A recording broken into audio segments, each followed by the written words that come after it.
Abriremos entonces de inmediato el diálogo, precisamente para clarificar conceptos sobre la perspectiva y lo que vamos a tratar de aquí en estos 2 días. Seguidamente presentamos entonces el primer bloque, denominado ¿qué es la sostenibilidad y el cambio climático? Pregunta fundamental, ¿verdad? Para lo cual tenemos el privilegio de contar con un panel de expertos en esta materia. Ellos nos van a compartir sus valiosos conocimientos, pero también su experiencia. Para esto, invitamos a pasar a nuestros panelistas al estrado. Empezamos por Milagros Sandoval. Ella es directora general de Cambio Climático y de Certificación del Ministerio del Ambiente. Es abogada de formación, graduada de la Pontificia Universidad Católica del Perú, con una especialización en Derecho Ambiental en la misma institución. Tiene estudios de maestría en Conservación de Recursos Forestales de la Universidad Nacional Agraria La Molina. Cuenta con una sólida trayectoria de 20 años en áreas relacionadas con el cambio climático, así como en la gestión sostenible de recursos forestales y fauna silvestre. Su vasta experiencia y contribuciones significativas en el ámbito ambiental la posicionan como una experta integral en la temática, capaz de aportar conocimientos valiosos y perspectivas enriquecedoras en cualquier panel o discusión relacionada con su campo de especialización. Nos complace también en invitar a este estrado de honor a Ricardo Boll. Él es geógrafo, con una sólida formación académica, posee un título de magíster en Sistemas de Información Geográfica y Sensores Remotos, otorgada por la prestigiosa Universidad de Cambridge. Además, cuenta con un diploma de estudios avanzados en ordenamiento territorial y urbanismo, obtenido en la Universidad de Zaragoza. Actualmente desempeña un papel clave como director de la carrera de Geografía y Medio Ambiente en la Pontificia Universidad Católica del Perú.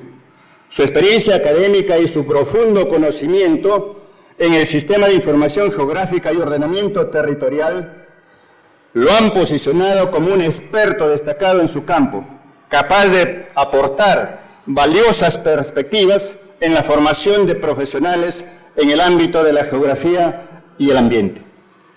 Seguidamente invitamos a pasar a Edwin Vegas, biólogo con una destacada trayectoria académica. Cuenta con un título de maestría en Ciencias de la Universidad Austral de Chile y un doctorado en Ciencias Ambientales de la Universidad de Alicante, España, así como de la Universidad Nacional de Piura. Su compromiso con la investigación y la educación lo ha llevado a ser reconocido como profesor investigador RENACYT por el Consejo Nacional de Ciencia y Tecnología. Además, es profesor de posgrado de la Universidad Nacional Federico Villarreal. Ha desempeñado roles destacados como rector en universidades nacionales, incluyendo las de Piura, Villarreal y Jaén. Actualmente ocupa el puesto de rector en la Universidad Peruana de Ciencias e Informática. Es miembro de la Liga Mundial de Abogados Ambientalistas y desempeña el rol de presidente ejecutivo del Instituto Internacional de Ecología Política y Derecho Ambiental. Moderando este diálogo tendremos a Melissa Becerra. Ella es gerente de proyectos de Perú Sostenible, quien, con su liderazgo y experiencia, asegurará un intercambio dinámico y enriquecedor entre los panelistas. Melissa lidera las mesas de acción por los Objetivos del Desarrollo Sostenible, el reconocimiento Perú por los ODS y el distintivo de empresa con gestión sostenible. Es especialista en gestión de sostenibilidad en las organizaciones. Cuenta con más de 9 años de experiencia en diseño e implementación de estrategias ASG y alineamiento de empresas a estándares y marcos internacionales de sostenibilidad y articulación entre el sector privado, público, gremios, academia, sociedad civil y cooperación internacional para el logro de los objetivos del desarrollo sostenible.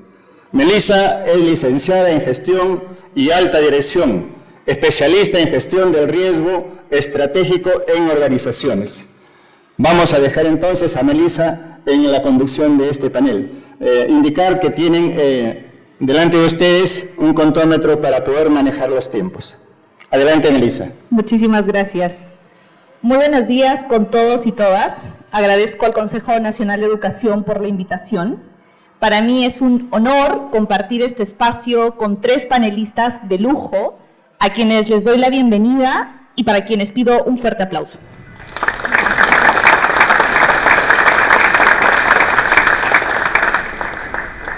Importantísimo cuando escuchábamos hablar al doctor Lezcano y a la ministra con 2 mensajes clave. Uno, entender que estamos frente a un desafío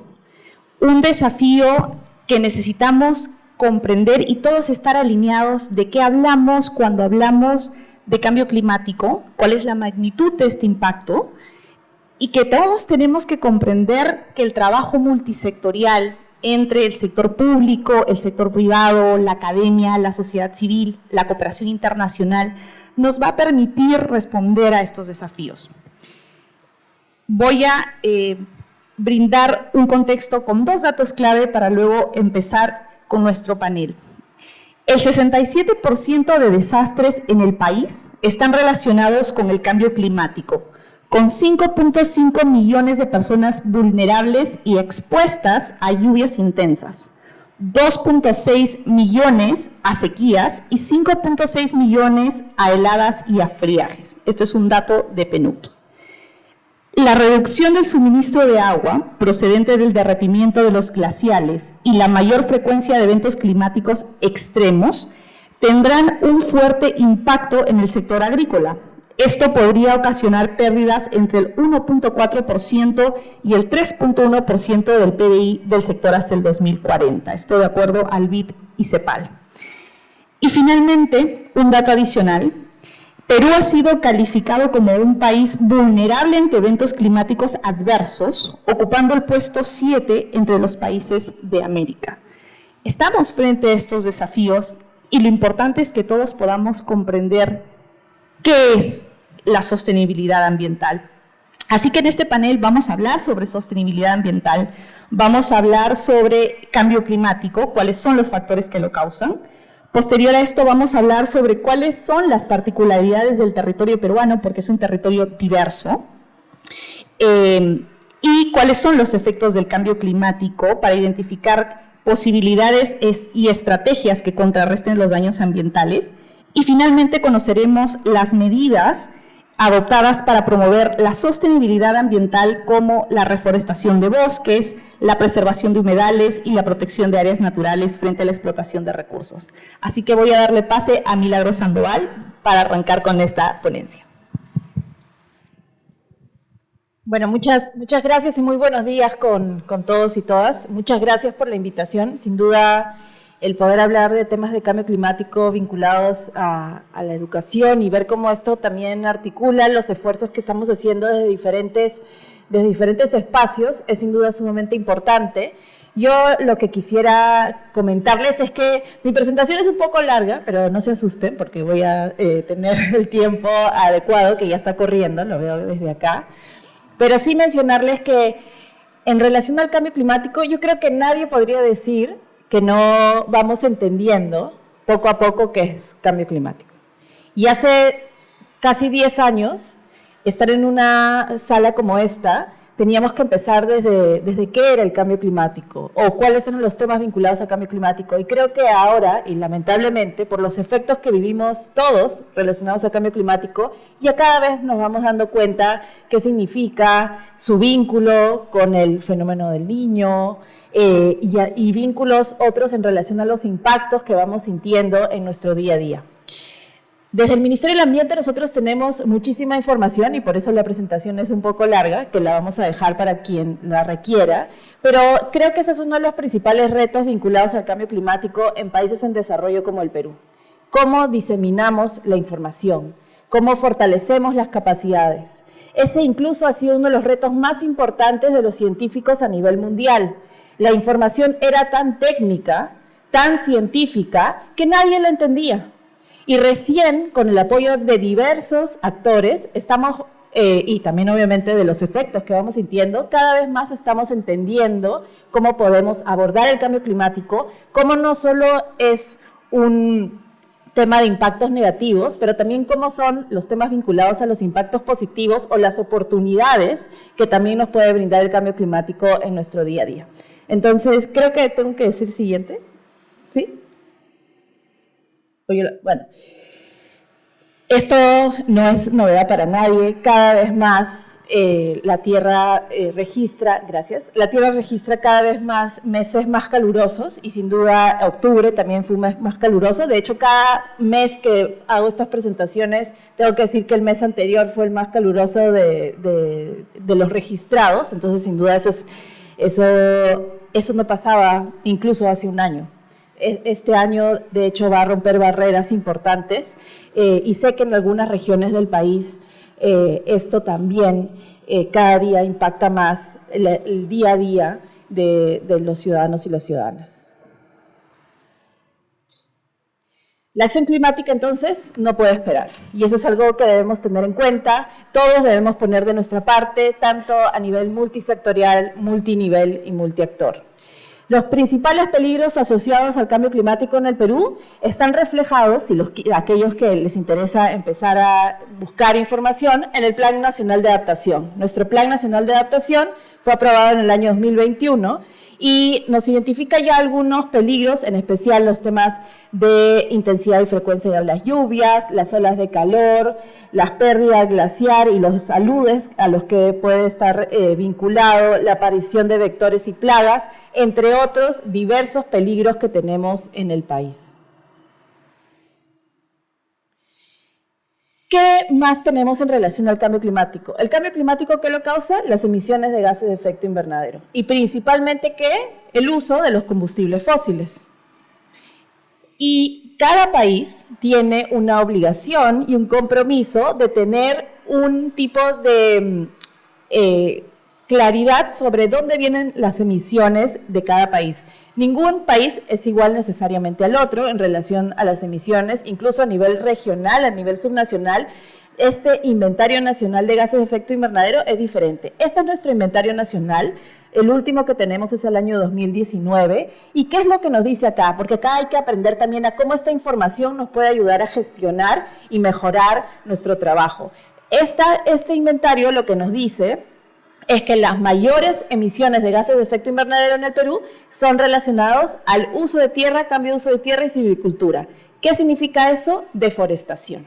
La deforestación, el cambio de bosque a otros usos, es el principal emisor. ¿Dónde pasa eso? Principalmente en la Amazonía peruana. Entonces ahí hay un reto importante de cómo reducir esas emisiones.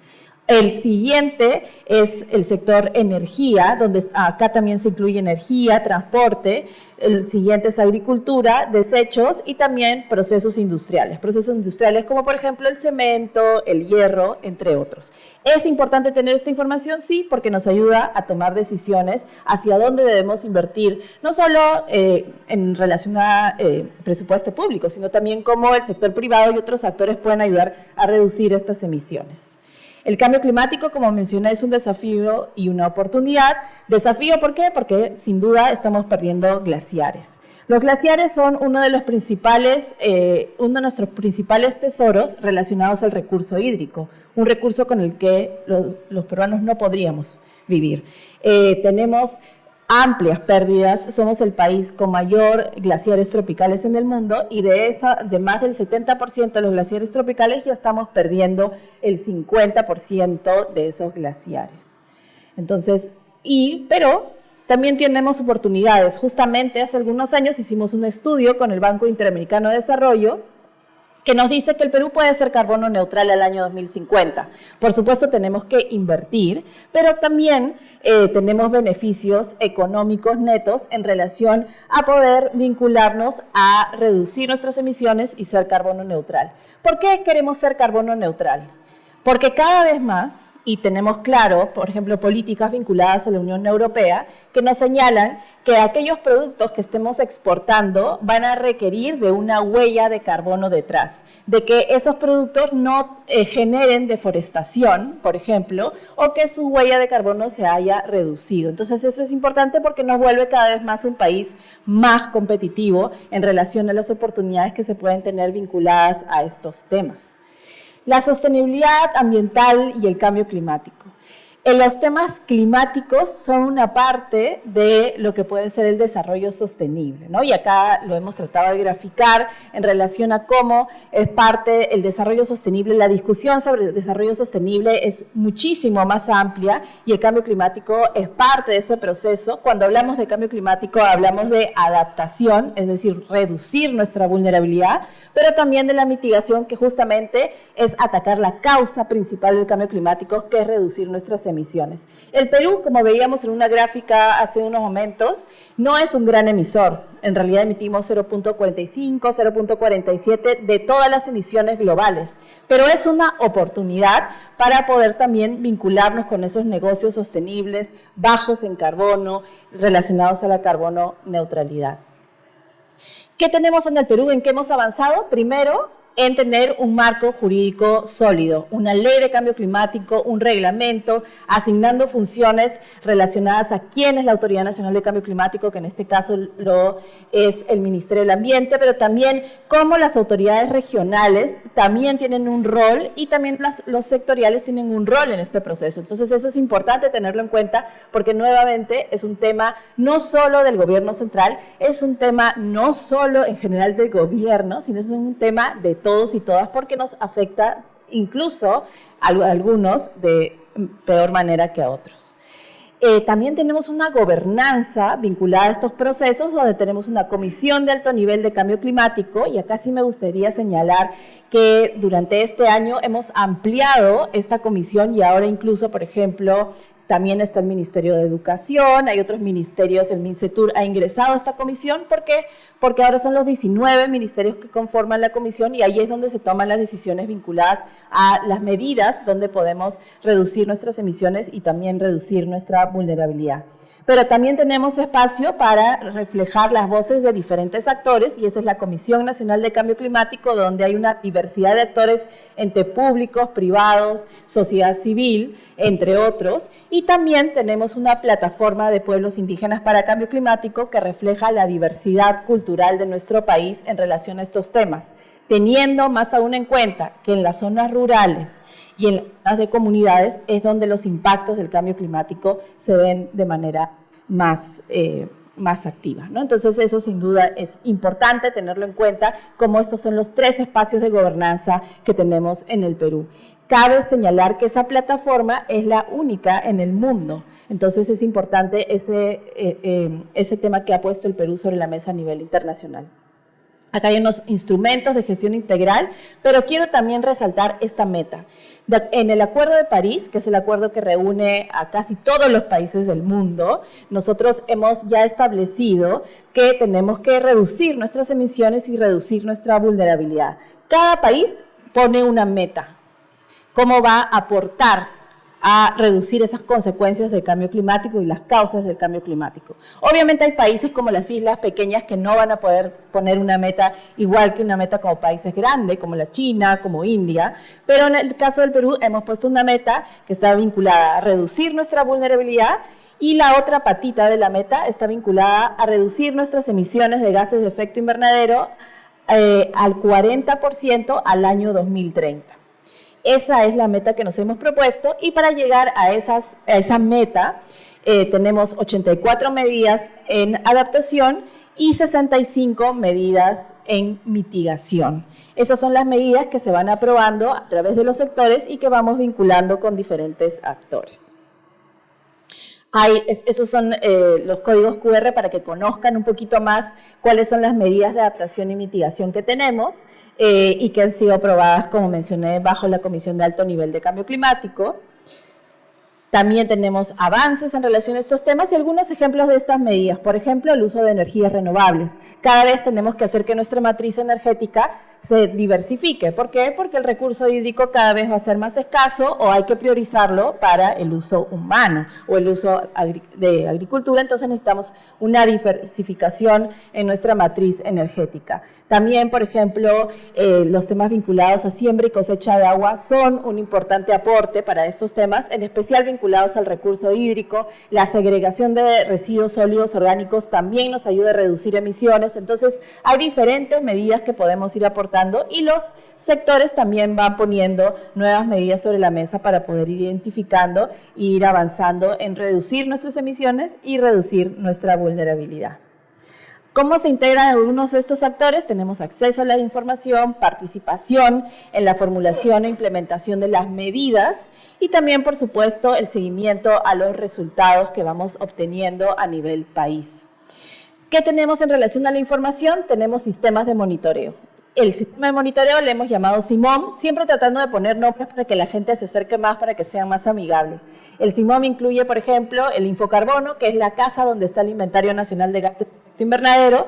Tenemos una huella de carbono donde las instituciones públicas y privadas pueden medir sus emisiones. De hecho, los ministerios ahora nos hemos comprometido todos a medir nuestras emisiones de gases de efecto invernadero del año 2022 en el marco de la Comisión de Alto Nivel de Cambio Climático. Y ese justamente es el que está ahí, es el nono, que es el oso de la huella de carbono, que es la mascota del Ministerio del Ambiente, que nos ayuda a diseminar la información relacionada a estos temas. Y también tenemos una plataforma Ucucuy, que significa águila en Nahuajún, y que nos ayuda a monitorear la deforestación en el país, en especial en la Amazonía peruana. También tenemos un observatorio de conocimiento científico sobre cambio climático. ¿Qué es esto? Los documentos, los papers científicos, los llevamos a una plataforma que es el de Ciencia Climática, que lo lidera el Instituto Geofísico del Perú, el IGP, que es un adscrito del MINAM, donde vamos avanzando en estos procesos relacionados a poner la información más cercana a las personas. Esta información ayuda a hacer un resumen de los papers científicos que existen a nivel mundial sobre el Perú y que ayuda a que, por ejemplo, estudiantes, gobiernos regionales u otros actores puedan acceder a esta información. Y tenemos también otros registros, como el Registro Nacional de Medidas de Mitigación, que nos ayudan también a hacer seguimiento a las medidas de mitigación vinculadas a estos temas.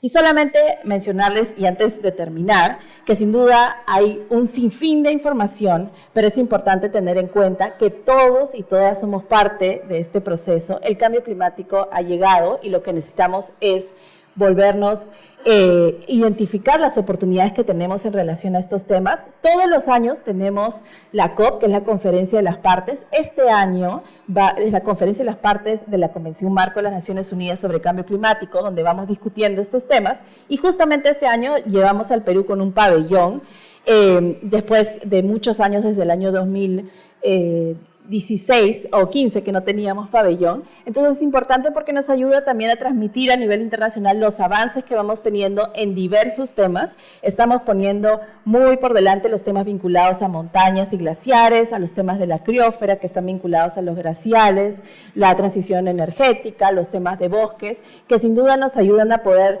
fortalecer y diseminar la información que vamos trabajando desde el país y poder también articular esfuerzos con otros países y otros actores a nivel internacional. Después de esta conferencia, la idea es poder diseminar la información que hemos obtenido y también ver cómo estamos cumpliendo con las metas que nos hemos propuesto a nivel internacional. Muchísimas gracias. Muchas gracias a ti, Milagros. Ricardo, vamos a continuar con tu presentación y la pregunta guía es: ¿cuáles son las variables y factores que convierten a la geografía en una disciplina crucial para comprender y promover la sostenibilidad ambiental y entender el cambio climático? Hola. Yo me voy a poner de pie, perdón, buenos días, pero como profesor me siento un poco incómodo sentado. Mi nombre es Ricardo Boll, soy geógrafo, bienvenidos todos, porque tengo entendido que hay varios que han venido no de Lima. Bienvenidos a Lima, como limeño me siento obligado a darles la bienvenida. Y el día de hoy vamos a hablar de varios temas, ¿no? Porque nos piden hablar de cambio climático, nos piden hablar de sostenibilidad. Así que bueno, vamos a ver si esto funciona. Y antes de esto yo quisiera empezar preguntando cuántos de aquí son profesores, cuántos están en aula. Levanten la mano, por favor. Muy bien, bienvenidos, muchas gracias. Ya, gracias. Para estar seguro, muchas gracias. Desde mi experiencia, uno de los principales problemas para enseñar geografía en el Perú es la ausencia de información sobre el Perú y además información geográfica. Esto puede parecer contradictorio después de la estupenda exposición que hemos tenido, porque no solamente el MINAM tiene una gran cantidad de información disponible, sino que además vivimos en una sociedad de la información. Entonces hoy día puedes googlear y encontrar muchísima información. Y además el aparato del Estado tiene ¿no? una página de transparencia y hay muchísima información en principio disponible. ¿Cómo hablar? Sin embargo, vamos a una biblioteca y es casi imposible, a una librería o a una biblioteca es casi imposible encontrar un libro de geografía que no sea las 8 regiones naturales del Perú, ¿no es cierto? Raramente vamos a encontrar un atlas que claramente va a estar además desactualizado porque el Instituto Geográfico Nacional hizo el último atlas en el año 2000, o sea, hace un cuarto de siglo. Entonces, no sé si pueden ayudarme a que se vea la exposición. Es que no está aquí. Ahí está, muchas gracias. Bien, entonces mi primera pregunta es cómo hablar de sostenibilidad si primero no entiendo los procesos naturales, ¿no es cierto? Si primero no entiendo el país del que estoy hablando. Y si además estamos hablando de cambio climático, no solamente tenemos que tener conceptos claros como que una cosa es clima y otra cosa es tiempo, ¿no? No sé si todos tienen claro la diferencia, pero cuando hablamos de clima estamos hablando de un promedio de características atmosféricas de por lo menos 30 años. Es decir, cuando estamos hablando de cambio climático estamos diciendo que el promedio actual es de 30 años, es distinto al promedio de hace 30 años anteriores. Es decir, no estamos diciendo que este es el año más cálido solamente, ese es solamente un indicador. Estamos diciendo que en promedio la temperatura del planeta, del mar, etcétera, está cambiando en promedio décadas. ¿Sí? Esto es bien importante. Entonces, pero ¿cómo hablar de cambio climático en el Perú si primero no entendemos los climas del Perú? ¿No? Si no entendemos las características locales de los climas, porque además no solamente tenemos costa, sierra y selva, resulta que tenemos una gran variedad de climas y además tenemos microclimas. Entonces, ¿cómo estos cambios climáticos, cómo este cambio de temperatura, cómo estos diferentes comportamientos van a afectar a todos estos procesos si además yo no entiendo esos procesos? ¿Sí? Por ejemplo, en el caso peruano, pues tenemos el anticiclón, que ahora está de moda, porque ¿no? es el que al reducirse o alejarse está, digamos, debilitando la corriente peruana o corriente de Humboldt y que permite que la corriente del Niño tenga una fuerza mayor. Pero junto con estos tenemos otros factores, ¿no? Entonces todavía no sabemos lo que va a pasar con el Niño, porque todo esto dependerá de las interacciones que tengamos con el relieve, con la altitud, con los valles, ¿no? Y también con lo que esté pasando en la selva. Todos estos factores entonces generan una serie de microclimas. Pensar que, además son cosas que estamos escuchando, ¿no? Parece que el país se va debajo del agua dentro de unos meses, ¿no?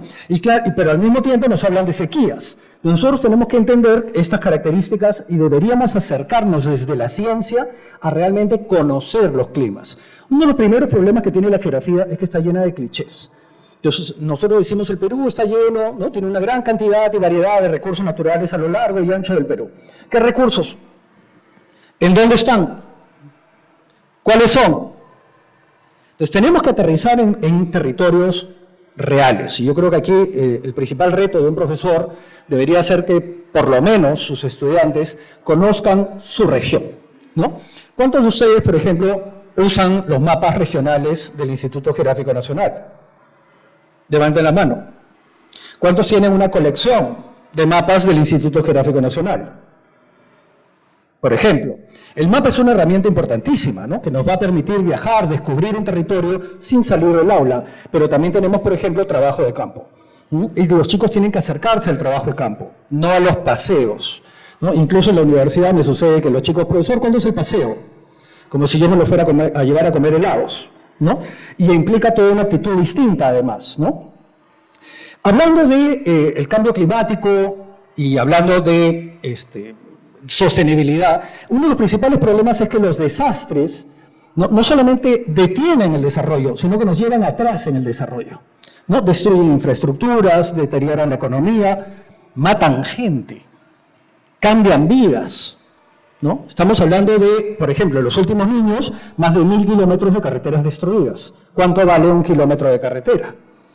Estamos hablando de más de 100 puentes destruidos, casi todos en la carretera panamericana.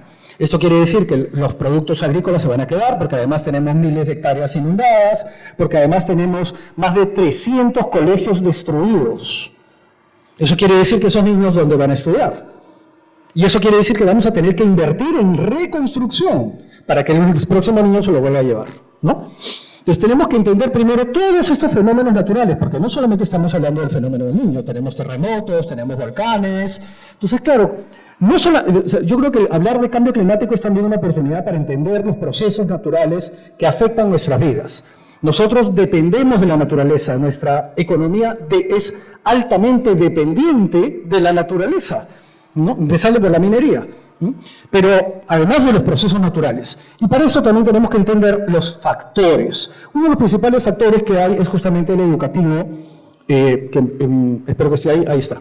Y cuando hablo de la educación no estamos hablando solamente de la educación escolar, estamos hablando también de la educación profesional, pero también la social, ¿no? ¿Cómo hablar de sostenibilidad si no entendemos las diferentes sociedades que tenemos? Por ejemplo, una de mis experiencias más interesantes es cuando los geógrafos vamos mucho al campo y decidí hacer preguntas. Los geógrafos siempre hacemos preguntas raras a los campesinos. Y les digo, esto es un concepto relativamente nuevo, cambio climático, ¿no? Todavía estaba como en discusión, qué tanto afecta, qué tanto está creciendo. Y le pregunté a los campesinos si ellos, digamos, creían que había un cambio climático, ¿no? Y lo primero que me dijeron es, por supuesto, nosotros lo vivimos todos los días, ¿no? Porque ya no puedo sembrar lo que antes sembraba, porque mis plantas no se comportan de la misma manera y porque yo estoy en contacto con la naturaleza. A veces los científicos le damos muchas vueltas a las cosas porque buscamos pruebas, estadísticas, correlaciones, y los campesinos ya lo tenían clarísimo en el Perú. ¿Cómo entender entonces el cambio climático en las diferentes regiones del Perú si yo no conozco, ¿no?, estos ecosistemas, si yo no conozco las diferencias que hay, ¿no? Porque el norte es diferente que el sur, porque por supuesto todo cambia con la altitud, pero también el este es diferente al oeste, y tenemos diferentes acercamientos, ¿no? Este territorio es el resultado de una serie de interacciones, y bajo un enfoque sistémico, el cambio en uno de estos elementos implica un cambio en todas las interacciones. Entonces, si estamos hablando de cambio climático, o si estamos hablando del territorio, y además el uso que hacemos de él, muchas veces el mal uso que hacemos de él, estamos hablando de impactos territoriales, ¿no? No solamente impactos ambientales en tanto temperatura y humedad, sino que estamos hablando de cambios en los ecosistemas, insisto, de los cuales dependemos. Por ejemplo, una reducción en los glaciares no solamente que haya menos agua, es que quiere decir que va a haber un cambio en los ríos que son ecosistemas. Y a su vez los ríos llevan agua al mar, que enriquecen con nutrientes. Es decir, también vamos a tener cambios en el océano, y así sucesivamente. Todo está conectado. Una prueba de lo desconectados que podemos estar del territorio, de lo poco que observamos el territorio, de lo poco que entendemos el territorio, es esta imagen que ustedes tal vez recuerden, ¿no? Esto fue Secocha, tuvimos un huaico en esta zona. Claramente esto es un abanico aluvial. Palabra, tal vez, concepto tal vez un poco raro. Pero toda esa zona ha sido construida sobre un terreno, ¿no?, unos materiales aluviales, que viene de aluvión, con sedimentos, que han venido de la parte alta, pero si se dan cuenta, en la parte alta hay minería, ¿no?, que es una pequeña minería. Ahora, ¿cómo puede suceder esto? Y abajo, además, está la zona agrícola, que es justamente una zona rica por los materiales, ¿no?, por los suelos limosos que han traído los huaicos a través del tiempo. O sea, esa agricultura en la parte baja no se explica sin los huaicos periódicos. ¿Está bien? Ahora, si vemos imágenes antiguas y no tan antiguas, estamos hablando de 20 años, pueden ver claramente lo que es un abanico aluvial. Basta una simple observación para cuestionarse a quién se le ocurre construir ahí. Y no se trata de culpar a la víctima, porque al final pareciera que eso es lo que estamos haciendo, ¿no? Bueno, pues ¿para qué se ponen en las orillas de los ríos? ¿Para qué se ponen en las quebradas? Pero justamente es una buena pregunta. ¿Por qué se ponen ahí? ¿Cómo llegan a instalarse ahí? ¿Cuáles son las responsabilidades que tenemos en cada uno de los niveles para que esto suceda? O sea, ¿yo puedo construir de verdad en cualquier parte? Luego, si vemos claramente la foto, podemos ver los cursos de pequeños ríos. Y comenzó ya en el año 2000 una pequeña urbanización al lado derecho. Esto finalmente fue enorme, pero además esto se debe no a la agricultura, se debe a la minería. Entonces fíjense todas las interacciones que tenemos acá. Hay varias actividades, estamos hablando de asentamientos humanos, un proceso de urbanización, estamos hablando de agricultura, estamos hablando de minería, pero además estamos hablando de procesos naturales que claramente no estamos entendiendo. Esto no solamente pasa con gente que podríamos pensar, bueno, es que no han ido al colegio, es gente que tiene bajo nivel educativo, incluso de repente no saben leer ni escribir, ¿no? No conocen el país, no han tenido la suerte de ser bien educados. Yo quisiera enseñarles estas imágenes. ¿Ustedes dormirían en ese hotel? ¿Alquilarían un par de noches ese maravilloso departamento con una vista increíble? ¿A quién se le ocurre construir ahí? Y no estamos hablando de una persona que no ha ido al colegio, que es un ignorante, que no ha tenido acceso a la educación, que no está bien informado. Ahí se han invertido miles de dólares, tal vez millones. No solamente construyen, sino que además estacionan ahí, ¿no? Ese proceso que ha creado ese acantilado no ha terminado. ¿Qué nos hace pensar que ha terminado? ¿No? Todo lo que falta estaba. Los procesos pueden tener diferentes velocidades. O, por ejemplo, en la parte baja, hace unos años, otro de los temas que trabajo es turismo, Lima siempre ha tenido esta ambición de estar en el mapa mundial, ¿no? Y tener un edificio emblemático, ¿no? Icónico, como lo tiene Londres, como lo pueden tener las grandes ciudades. Y en un momento pensaron, ¿qué te parece si hacemos un edificio, un hotel, ¿no? En el acantilado, con esta vista, de manera que todo el mundo vea una foto de Lima y diga, eso es Lima, yo quiero dormir ahí. Eso en el acantilado de Lima. ¿De verdad ustedes dormirían en ese hotel? Entonces, no necesitamos pensar en que podría haber una lluvia o que podría haber un terremoto. Basta con que se rompa un desagüe para que ese edificio vaya al mar. Y esta es la construcción que tenemos hoy día en el acantilado. No tenemos un hecho aislado, tenemos un hecho masivo. Estamos construyendo vulnerabilidades permanentemente producto del desconocimiento que tenemos de los procesos naturales. No importa la educación que hayas tenido, lo primero que hemos hecho ha sido alejarnos de la naturaleza y además, de manera completamente soberbia, pensar que vamos a dominarla. Hay procesos que son incontrolables. Les quiero recordar que permanentemente en las noticias vemos lo que pasa en Grecia con incendios y a las 2 semanas inundaciones, con inundaciones en España, con inundaciones en Italia o Alemania. Estados Unidos ni digamos, recordarán de repente algunos el huracán Katrina. Cuando, a pesar de que son países completamente desarrollados, que tienen una gran cantidad de información, que tienen súper expertos, que además tienen normativas estrictas, cuando tenemos un fenómeno extraordinario, no hay quien lo detenga, ¿sí? En el caso peruano ya tenemos altas vulnerabilidades y tenemos en ciernes un proceso muy agresivo, que no es este año. Vamos a vivir así en el futuro, los próximos tal vez 30 o 50 años. Tenemos que preparar a las próximas generaciones a entender estos procesos, a despertar la curiosidad y acercarse con respeto a estos procesos. Este es un poco lo que yo quería compartir con ustedes. Estamos a su disposición cuando quieran. Voy a aprovechar que me quedan 30 segundos para hacer un cherry.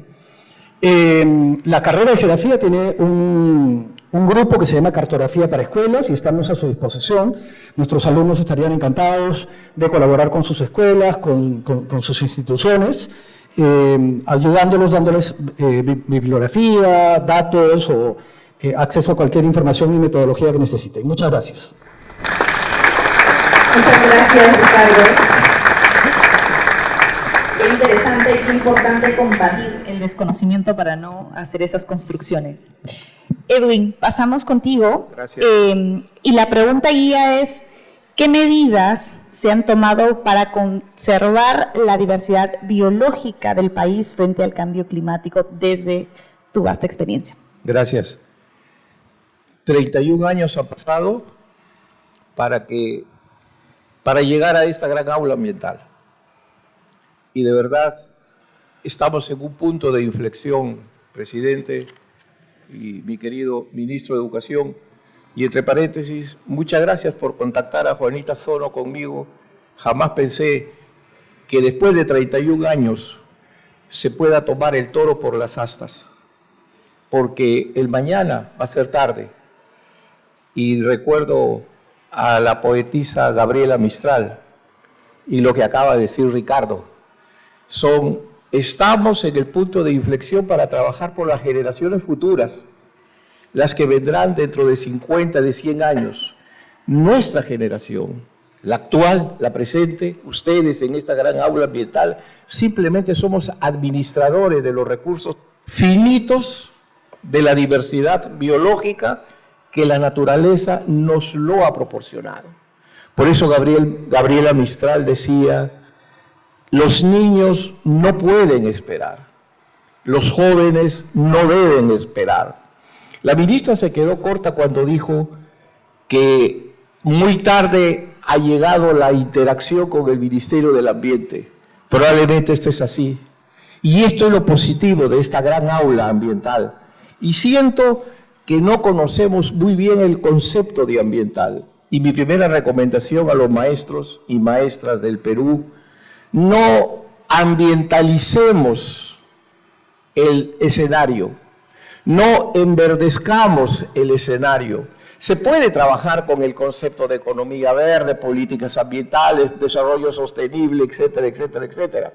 Pero, por ejemplo, y la cultura, el arte, ahí están las poblaciones indígenas en aislamiento y altamente en contacto inicial, que están esperando el reglamento de la ley Piazzi, precisamente para trabajar este concepto, porque son 5.000 comunidades nativas en la Amazonía que después vamos a trabajar algunos minutos antes de que me vence el tiempo. Diversidad biológica es un concepto del año 1980 con estudios de biología marina de Elliot North. Quien lo contrajo el término a biodiversidad fue Rosen allá por el año 1984-88. Cuando me lo enseñaron en la Universidad Austral, ya era simplemente diversidad específica, diversidad genética, etcétera, etcétera, etcétera. Cuando estudié en la Universidad Nacional de Trujillo, allá bien lejos, por el año 1968 a 1974, era simplemente la diversidad de todas las formas vivientes. Escuchen bien, formas vivientes. Si entramos a la génesis de la Biblia, habla de especie. Lo único que existe en la naturaleza son especies. Los biólogos estiman que pueden existir 10 a 15 millones de especies que muchas veces ni siquiera va a haber tiempo para describirlas o para ubicarlas taxonómicamente o para tratar de entender sus patrones sistemáticos de filogenia, de dónde vienen, cuál es su ancestro y hacia dónde van. Diversidad biológica es eso. Simplemente son miríadas de formas vivientes enlazadas en miríadas de constelaciones de genes que se desempeñan en la biosfera, que es la esfera donde se puede desarrollar la vida, inclusive la humana. Es decir, desde bajo el nivel del mar hasta los 5.000 metros, porque hay factores limitantes. Lo real es que estamos concretamente en el 6º periodo de extinción masiva de las especies. Ricardo preguntaba si los profesores trabajan con las cartografías. Efectivamente. Por ejemplo, en el año 2000, y aquí hay un libro, los he traído, si estiman pertinente, hicimos la estrategia para la conservación y uso de la diversidad biológica. y como dijo el presidente del Consejo Nacional anoche que lo escuché en Canal 7, hay que aterrizar. Hace 20 años atrás, exactamente en el año 1999, fui coordinador de este proyecto del Fondo Mundial para la Naturaleza porque dividimos al país en 4 macroregiones. A mí me cupo trabajar en la coordinación del concepto de macroregión norte, Tumbes, Piura, La Libertad, Lambayeque y Cajamarca. Ahí ya se dijo que un problema vital para la pesquería era la sardina. Ergo, la Sardinopsax, los que son mayores como yo, tal vez el maestro Idel Wexler sabía que las portolas de sardina era la verdadera sardina que nosotros consumíamos después de nuestras noches de bohemia. Hoy hay portola de sardina y el Indecopi, bien gracias. El Ministerio de la Producción, bien gracias. No es sardina. Entre paréntesis ponen sardina peruana, ergo anchoveta. Y la anchoveta colapsa. ¿De qué estamos hablando entonces? Entonces, esto es una pierna del desarrollo. Qué curioso. Mientras nosotros estamos aquí tratando de armar pensamiento para los profesores en un proyecto educativo hacia el 2036, hoy también se está inaugurando la CABE allá en Cusco bajo el lema Volver a creer para crecer. Esto no es cuestión de fe, esto no es cuestión de dogma, esto es cuestión de economía circular. Cuando veo que la Universidad de Chile tiene un centro de excelencia para trabajar el tema de la minería y nosotros ni siquiera enfrentamos el tema de la minería con economía circular y seguimos con esa economía lineal en que el sistema lo vemos como mercancía para lucrar. Así no juega el Perú. Los recursos tienen que ser tocados. Es un mito decir no toquemos los recursos. Los recursos tienen que ser manejados pensando en la 7ª generación. Miren, la Confederación Iroquesa, la 2ª constitución más antigua del mundo, decía, hay que prever el impacto hasta la 7ª generación, el impacto de políticas públicas. Me pregunto, no veo a mi buen amigo presidente de la Comisión de Educación del Congreso aquí, no veo a otros rectores, no veo a ministros ni funcionarios. Cuando la maestra del MINAL dice, vamos a hacer el pabellón Perú en el cambio climático en la conferencia 28ª, conferencia de las partes, sería pertinente, sería interesante que la delegación peruana dijera, la emergencia climática para nosotros tiene carácter de ley. Hay un decreto supremo allá por diciembre del año 2022, muy bien en el papel, emergencia climática, pero muy bien en el papel, muy bien hecho en el desarrollo, pero en la última disposición dice, cárguese a los presupuestos de los ministerios para trabajar este tema, no habrán recursos financieros. Buena gracia, pero sin embargo, el relator de Naciones Unidas para trabajar en esa conferencia, Ian Fry, dice, lo pone a Perú como ejemplo de que está trabajando estos temas. Bonito fuera que los ministerios del ambiente, el Ministerio de Educación, el Ministerio de Cultura, las fuerzas vivas democráticas en esta democracia incompleta, en que no pensamos en la 7ª generación de peruanos y peruanas que vendrán. La tierra va a seguir su rumbo, la naturaleza va a seguir su rumbo. La naturaleza, como dice Ricardo, nos va a pasar factura. Claro que nos va a pasar factura. Nosotros en Piura lo vivimos. Qué bueno que me recuerda la directora, la maestra del Ministerio del Ambiente, que dice que ahora a los productos forestales la Unión Europea le va a poner el paralé. Pero si el año pasado, me parece, Países Bajos devolvió un cargamento de paltas porque tenía cadmio. Hace unos años atrás, yo he sido miembro del Instituto Tecnológico de la Producción y tuvieron que las caballas de China, nosotros en Perú importamos caballas de China, que es el símbolo de Piura. la caballa y la chicha, estábamos comiendo caballas con filarias, con parásitos, y no nos dábamos cuenta. ¿De qué estamos hablando? Si ya no tenemos sardina. Y la anchoveta, hay un tira y afloje. No, que dame 2 millones. No, que hay 10 millones de toneladas. ¿Dónde están los 10 millones de toneladas? Profesores, tómenle fotos a las anchovetas porque en 20 años de repente ya no habrán. ¿Y qué seguridad alimentaria vamos a tener en el país? Este es un tema de derechos humanos.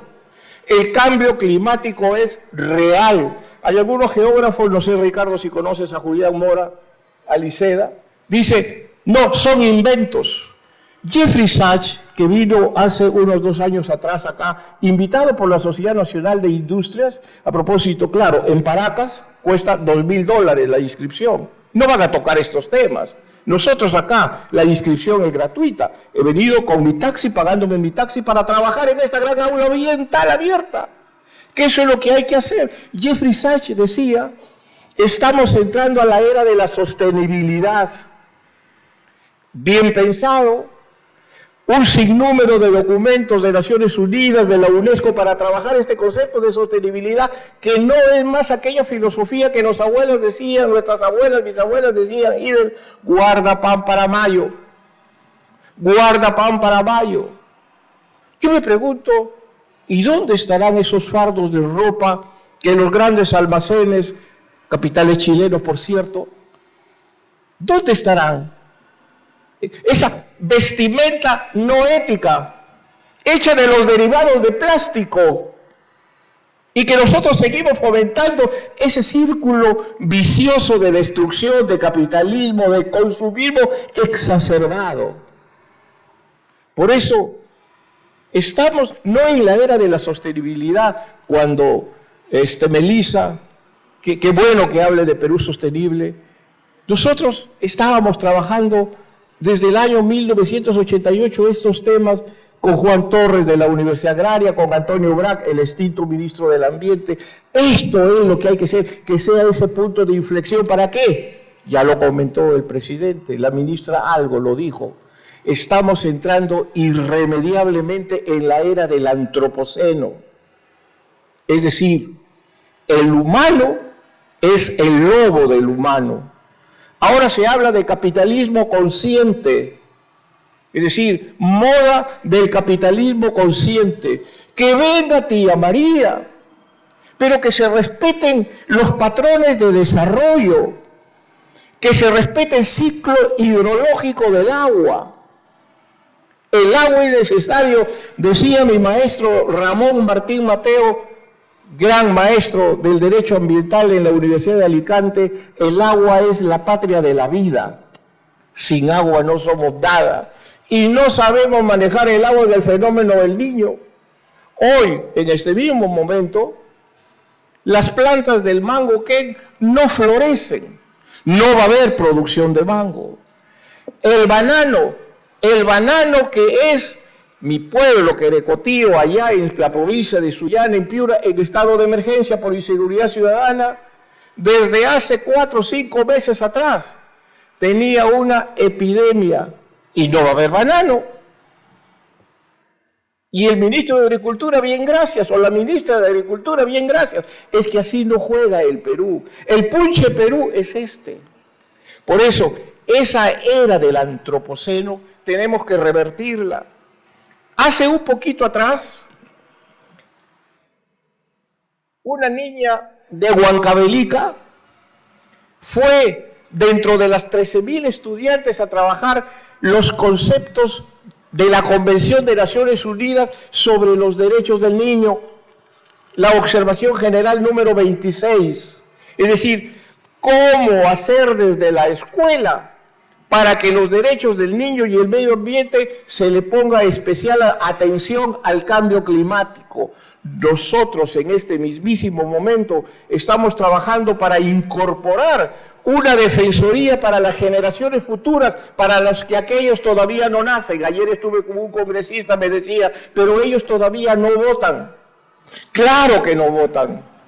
Claro que no votan, pero hay que pensar en trabajar en esos otros Wexler que vendrán dentro de 100 años, de esos profesores, presidentes del Consejo Lescano que vendrán, de esos otros Edwin Vegas que seguro vendrán. Profesores, ahí tienen el desafío. Y el desafío, y aquí termino, dame 10 segundos.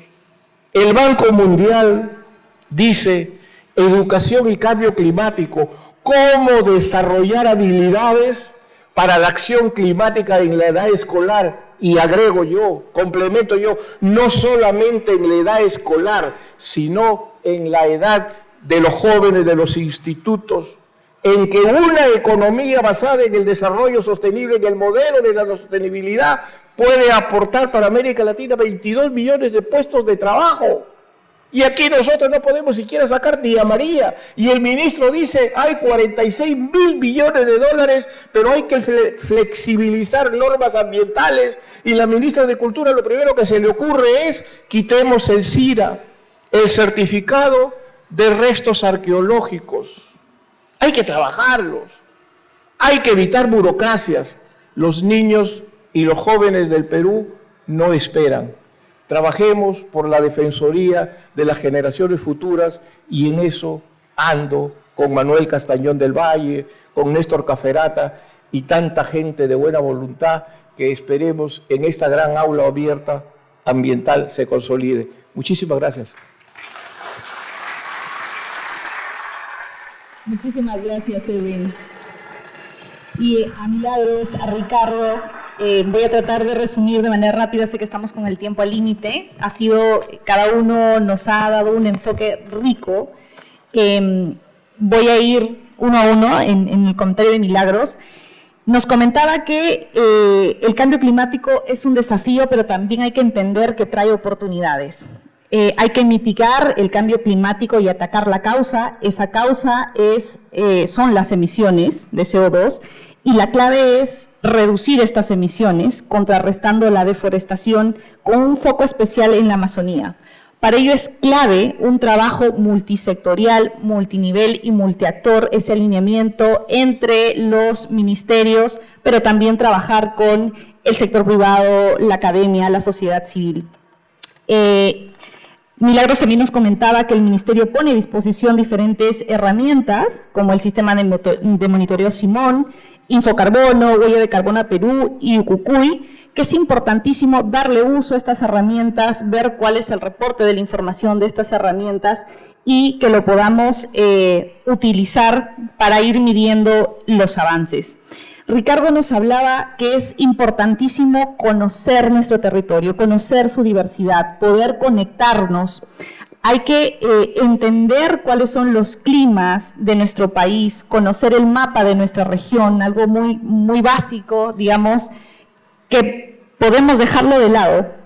También nos hablaba de combatir el desconocimiento, porque los desastres tienen un alto impacto para nosotros. Nos frenan en el desarrollo, hay pérdidas de vida, pérdidas de infraestructura y el costo de la inacción es alto. Por lo tanto, debemos hablar de estos cambios ecosistémicos, todo está conectado y la clave está en actuar. A eso también, o en eso reforzaba Edwin cuando nos decía, prevengamos la pérdida de especies. Esto nos va a permitir asegurar la seguridad alimentaria en nuestro país. Él comentaba que estamos en un punto de inflexión y nosotros finalmente somos administradores de recursos finitos. Entonces hay que comprender que debemos ser unos buenos administradores de esos recursos. Necesitamos respetar la diversidad de todas las formas vivientes, conocer y entender que esta riqueza puede extinguirse. Él comentaba que estamos en un 6º periodo de extinción masiva de las especies y clave volcarnos hacia la economía circular como una acción que nos permita frenar el impacto en nuestro planeta y en nuestro medio ambiente. Cierro con la clave que es la acción. Ya conocemos, estamos diagnosticados, tenemos esta información, pero actuemos. Empecemos a ejecutar acciones concretas y importantísimo, la articulación y la manera en la que también ponemos la información a disposición de todos. Muchísimas gracias.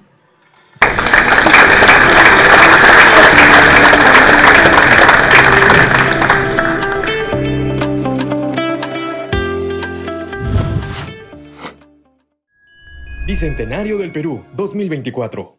Gobierno del Perú.